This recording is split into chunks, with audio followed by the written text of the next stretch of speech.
Welcome back. This is Annalisa Kadri reading Black Beauty by Anna Sewell. Chapter 3. My Breaking In. I was now beginning to grow handsome.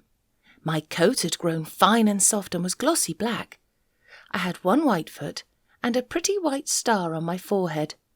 People thought me very handsome. My master would not sell me till I was 4 years old. He said lads ought not to work like men and colts ought not to work like horses until they're quite grown up. When I was 4 years old, Squire Gordon came to look at me. He examined my eyes and my mouth and my legs all down. Then I had to walk, trot and gallop before him. He seemed to like me and said, "When he's been well broken in, he will do very well." My master promised to break me in himself, as he would not like me to be frightened or hurt, and he lost no time about it, for the next day the breaking in began.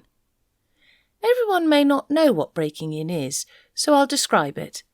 To break in a horse is to teach it to wear a saddle and bridle, and to carry on its back a man, a woman or child, to go just the way the rider wishes, and to do so quietly. Besides this, the horse has to learn to wear a collar, a crupper and a breeching, and he must learn to stand still whilst these are put on. Then he must be taught to have a cart or a chaise fixed behind him, so that he cannot walk or trot without dragging it after him, and he must learn to go quickly or slowly, just as his driver wishes. He must never start at what he sees, speak to other horses, bite, kick, or have any will of his own, but must always do his master's will, even though he may be very tired or hungry. But the worst of all is that when his harness is once on, he may neither jump for joy nor lie down for weariness. So, you see, this breaking in is a great thing. Of course, I had long been used to a halter and a headstall, and to be led about in the fields and lanes quietly, but now I was to have a bit and a bridle. My master gave me some oats as usual, and after a good deal of coaxing, he got the bit into my mouth and fixed the bridle. What a nasty thing the bit was! Those who've never had one in their mouth cannot think how bad it feels. A great piece of cold, hard steel, as thick as a man's finger, is pushed between your teeth and over your tongue, with the ends coming out at the corners of your mouth, and it's held fast there by straps over your head, under your throat, round your nose and under your chin, so that no way in the world can you get rid of the nasty hard thing. Bad! Bad! Yes, very bad. At least I thought so. But I knew my mother always wore one when she went out, and that all horses did when they were grown up. And so, what with the nice oats, and what with my master's pats, kind words and gentle ways, I got to wear my bit and bridle. Next came the saddle, but that was not half so bad. My master put it on my back very gently, whilst old Daniel held my head. Then, patting and talking to me all the time, he made the girths fast under my body. I had a few oats, then I was led about for a little while, and this went on every day till I began to look for the oats and the saddle. At length, one morning my master got on my back and rode me round the meadow on the soft grass. It certainly did feel queer, but I must say I felt rather proud to carry my master, and, as he continued to ride me a little every day, I soon became accustomed to it. The next unpleasant business was putting on the iron shoes. That too was very hard at first. My master went with me to the smith's forge to see that I was not hurt or frightened. The blacksmith took my feet in his hand, one after the other, and cut away some of the hoof. It did not pain me, so I stood still on 3 legs till he had done them all. Then he took a piece of iron, the shape of my foot, clapped it on, and drove some nails through the shoe quite into my hoof, so that the shoe was firmly held. My feet were very stiff and heavy, but in time I got used to it. And now, having got so far, my master went on to break me to harness. For this there were more new things to wear. First they placed a stiff, heavy collar just on my neck, and a bridle with great side pieces called blinkers against my eyes. And blinkers indeed they were, for I could not see on either side, but only straight in front of me. Next there was a small saddle with a nasty stiff strap that went right under my tail. That was the crupper. I hated the crupper. To have my long tail doubled up and poked through that strap was almost as bad as the bit.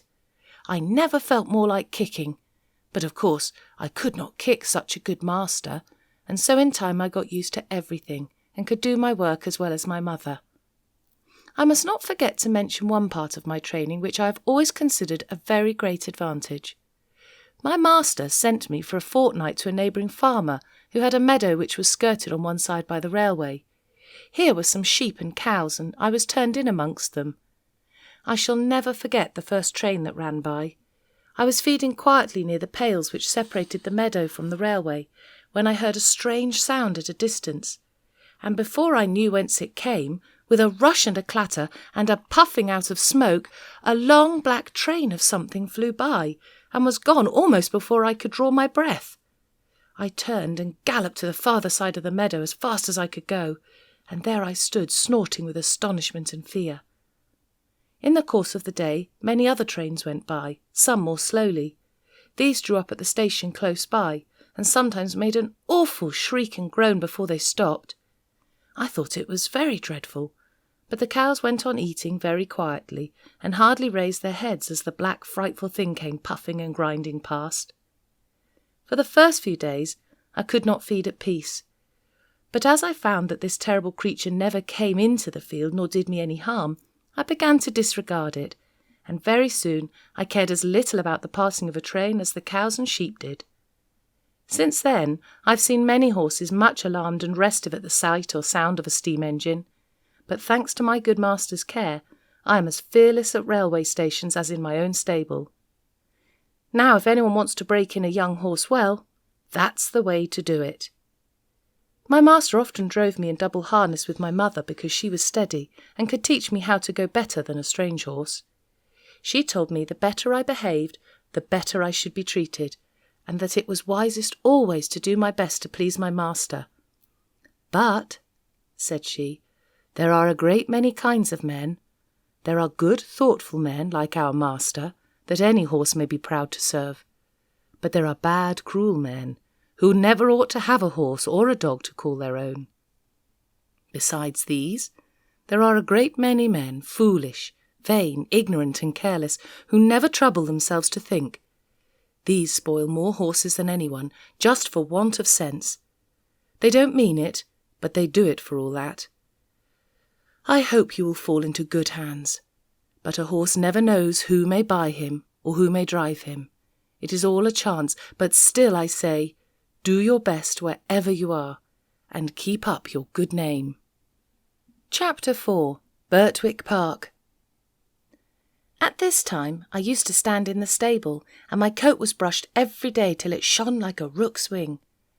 Early in May there came a man from Squire Gordon's who took me away to the hall. My master said, "Good-bye, Darky.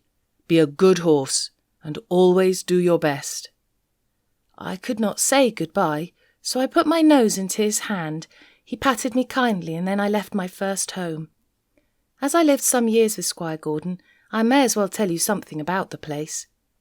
Squire Gordon's park skirted the village of Birtwick.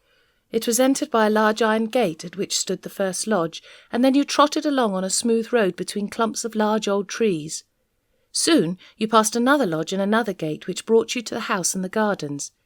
Beyond this lay the home paddock, the old orchard and the stables. There was accommodation for many horses and carriages, but I need only describe the stable into which I was taken. This was very roomy, with 4 good stalls. A large swinging window opened into the yard. This made it pleasant and airy.